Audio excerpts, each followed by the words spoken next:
Welcome to our discussion, in which we pose this question about the law of attraction. Do you half get it, or do you really get it? There's a world of difference between those positions, and two stories came up this week that illustrate those differences. So it seems like a good time to dive into the deep end of the pool. Not that you have to do that to create new and better things in your life. It's just that for some of your questions, there is no simple answer while we're sitting at the shallow end, or even any answer at all. So let's see if we can move a little deeper. We'll begin first with those two stories. Then we'll get into the simplest way of thinking about the law of attraction and creating the life you want. And then for those of you who are looking for more complete answers, we'll get to a deeper level of understanding and revisit those stories from that new perspective. So, story number one. This one has a friend, Bob, who understands somewhat the law of attraction and the nature of reality. We would say he half gets it. Some time back, Bob proposed that if you became aware that a known sex offender was moving into your neighborhood and the family next door has small children, then you should warn them. Now, if your law of attraction understanding is at the half get it level, this might seem entirely reasonable. Taking such an action would be the responsible and caring thing to do. Story number two. In response to one of our processes in which you make up a new and better version of your past, one of our friends, Mike, wrote, "The ideas that you guys are talking about make sense theoretically, but they still do not account for some of the things that go on in this world. Philosophy is fascinating, unless a couple of planes fly into tall buildings down the street and your lover leaps to their death. I totally get that we create the space for things to exist in our lives through our beliefs. The average American creates terrorists through their beliefs.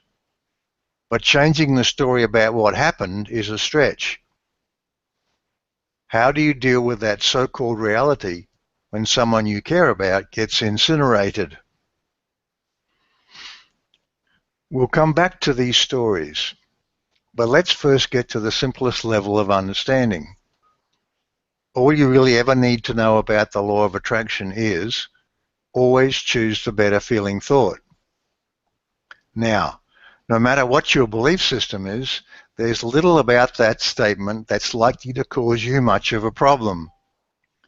Being positive, choosing to see the glass as half full rather than half empty, seems to be widely acclaimed as a good move. And it is. This is Law of Attraction 101. Always choose to find a better feeling thought. And here's the important thing to understand about making that choice. People and circumstances cannot control your feelings. You alone choose your thoughts. You alone control your feelings. Q&A session started. Therefore, by definition, you control your feelings. Nobody can make you angry. Nobody can make you happy. Now, you may have a long established habit of reacting automatically in certain ways to certain things. But don't get confused about your subconscious automatic responses. They are not something inevitable. They are just stored programs. These are no more and no less than what you have programmed your subconscious to do. You can rewrite the program. If you always choose that better feeling thought, you do very well in this game of life on Earth. Beyond that, if you're at all curious about why how you think is so important in your life, then we offer the next level of detail. The law of attraction in its simplest form is you get what you expect. What you have chosen to believe creates your reality. Those choices, once made consciously, are mostly stored away subconsciously, and seldom or never thought of consciously again. And we realize we're heading into things metaphysical here. And if you're a materialist, if your base assumption is that if there was anything non-physical about you, you would be able to verify it by physical measurement, then we may be about to part company. But perhaps consider this. In this one's version of the world, yours may be similar, even in scientific experiments, the consciousness of the observer has been shown to affect the result. And quantum physics has raised serious doubts about the physical model of reality. We submit that you are first and foremost a consciousness, and that your thoughts have great power to affect your physical reality. What you know as certainties will always happen. What you know as probable will mostly happen. What you know as possible will sometimes happen. What you know as improbable will happen rarely. The impossible never happens. This is the highly complex tapestry we call your expectations.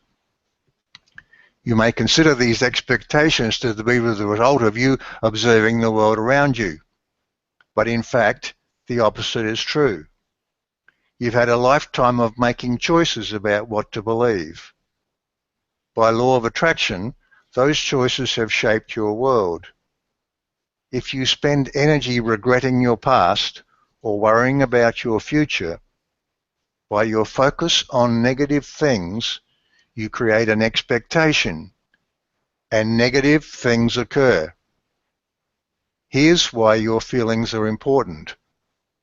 When you're feeling good, you're in effect training yourself to expect good things. And good things will be the inevitable result of that. You can create whatever you want. So now if your mind runs to, but how can this be? Surely there's a world of things and people out there making decisions and creating circumstances that I must deal with. To adequately answer this, we need to go a much deeper level. At this level, we'll be talking about concepts that may take you a while to get your mind around. It took this one quite a while to really internalize all of this, and he's still learning. But here's our promise to you. Once you get it, you'll have all your questions answered, and the questions behind the questions. And you'll discover how elegantly simple it really is. It's not complex. It's just a new and different way of seeing things. Buckle up, here we go. You're a consciousness, an extension and always connected part of the collective consciousness of all that is. Your desires and intentions, your belief choices and expectations define you. They literally create you. By law of attraction, as you make a new choice, you step into a new version of you, and a matching version of everything and everyone wraps itself around you. This is the way in which you create your physical self, your physical world, and your non-physical world. And these provide the context for your experience. This is fundamental and absolute. Everything else is your story, your choice. You are not a physical being. The time-space physicalness that is you and the world around you is simply the stage on which your chosen story is playing out. You are a timeless, non-physical consciousness, having a time-space physical experience, and, to the extent that you choose it, a non-physical experience. The experience is real. The story is a work of fiction. The story is simply the illusion that provides the context for the experience. This context is a moment-by-moment creation of yours. The stuff around you that looks like a solid, shared, continuous world is not. It's a collage of matching worlds, yours and those of the others in your life. It is a movie playing in your mind. When you woke up this morning, you created instantly around you the bed, the floor, the walls, time and gravity. They were there because you knew they would be.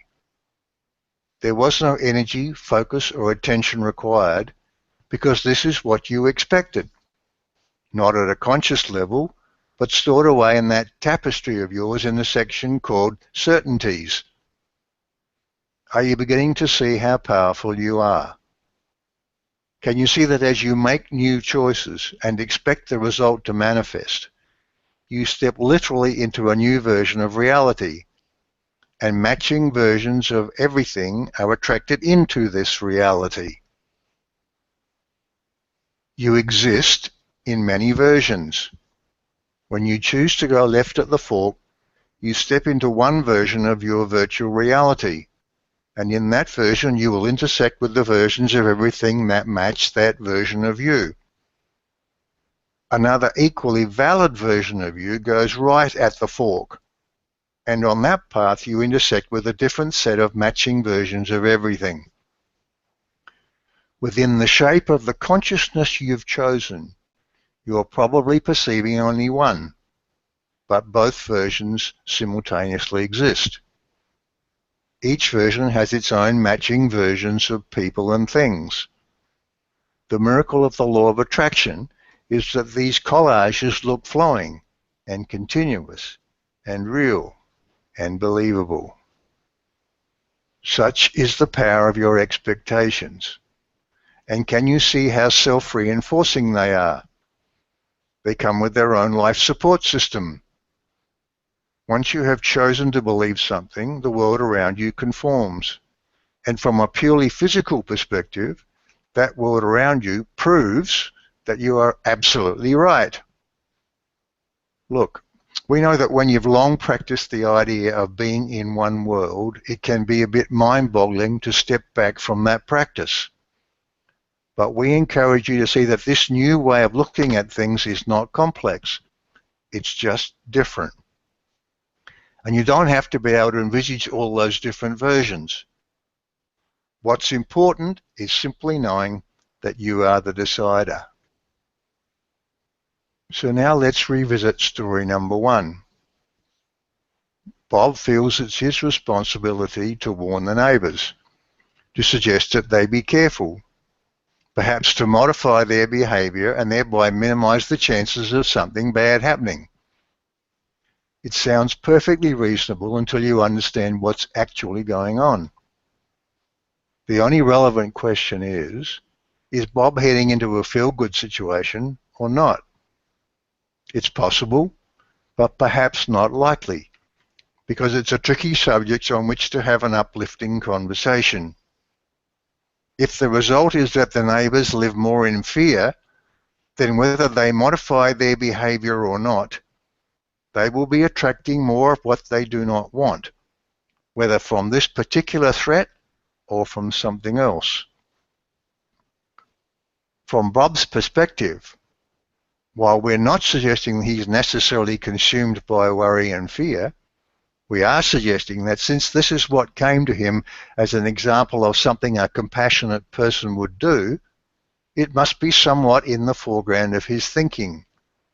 And therefore these unwanted things are, to some extent, the sort of things he is creating in his world.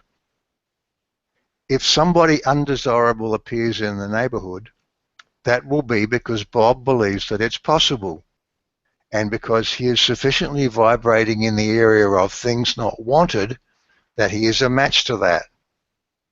He will have created it. So then what?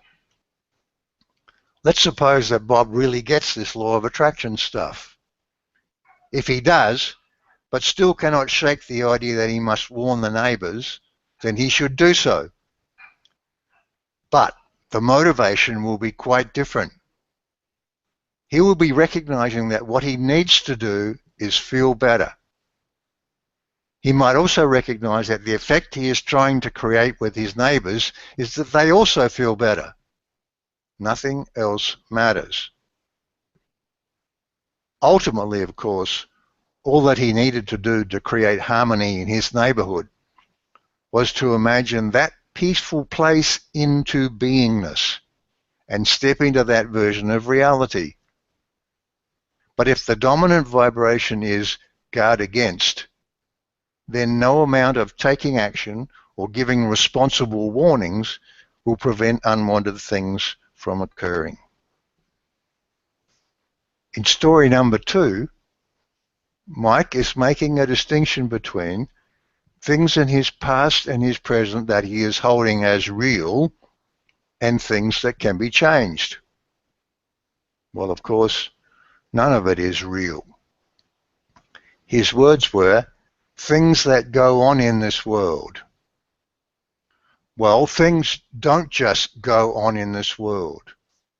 When Mike says this world, he means that one world out there you all share.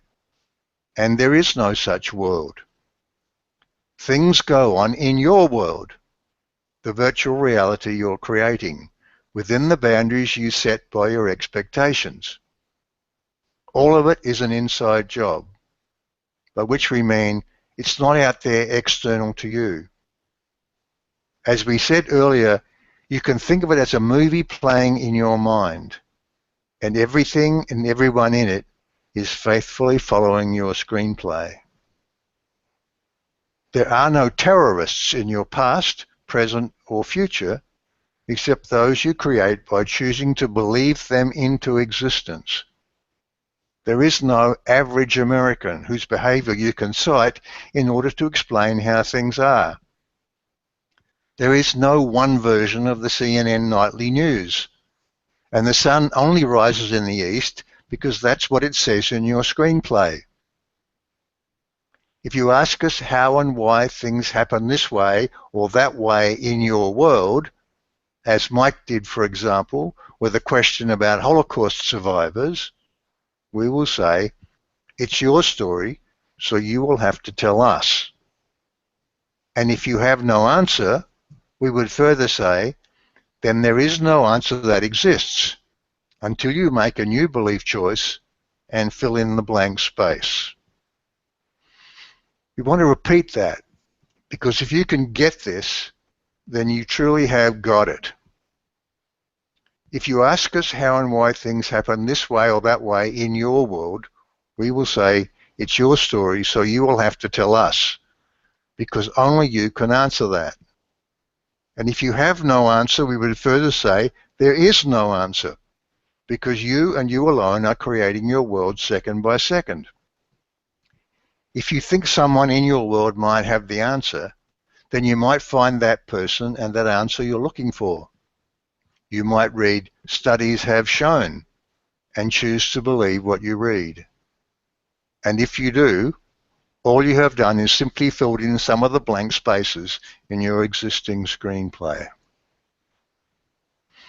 So, think on these things. If you can begin to grasp all of this, you will arrive at a place that many have yet to get to. In this one's world, and probably also in yours, most of the so-called gurus of the law of attraction are still wrestling with the hows of all of this, because they are trying to explain everything from a one-world perspective. And nobody can do that. And so the stories get long and involved, and maybe this or maybe that, or maybe it depends somewhat on what those others over there also want. By simple logic, if you can have your world be anything you want, and you can, then so can everyone else. Can you see, therefore, that you cannot be sharing a one world? This is the elegant simplicity of it. You're creating your world in infinite versions, and stepping between those versions by the belief choices you make. As you do that, you intersect with the matching version of the world those others are creating. But all of it, you, them, the world, even us, all of it is an inside job. So are you beginning to really get it?